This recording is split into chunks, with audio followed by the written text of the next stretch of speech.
So the stakeholder session that we held today, we had 40 odd people in the room representing a multitude of sectors, from hospitality, restaurant owners, from food retailers. We had a gentleman that owns 3 supermarkets in Soweto, all the way through to cosmetics manufacturers and fashion manufacturers. So it was a wide range of business people representing all different facets, as well as thought leaders. So we had representatives of the Franchise Association of South Africa, we had representatives of the Township Tourism Council as well.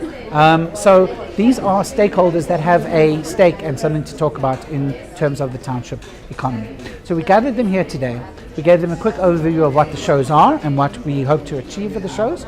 And then the rest of the session was spent listening, because that is the most important thing. We want to listen to the people on the ground that know what's actually happening. So through facilitated dialogue, we managed to unearth some of the key issues that are facing people in the township and business people in the township.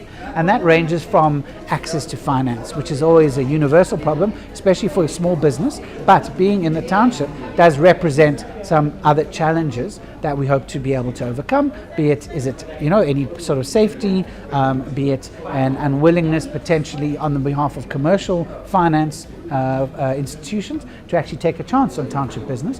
What are the bits of information? What do business people in the township need to do in order to qualify now for that access to that funding? What other funding mechanisms might be available? That's what we unpacked a little bit today that will enable us to build those sorts of programs going forward. Likewise, it's not just funding. There are many different types of funding. Access to capital expenditure, to capital in order to invest in equipment for their businesses. We spoke today to a manufacturer of knitted products. She is already doing an excellent trade online.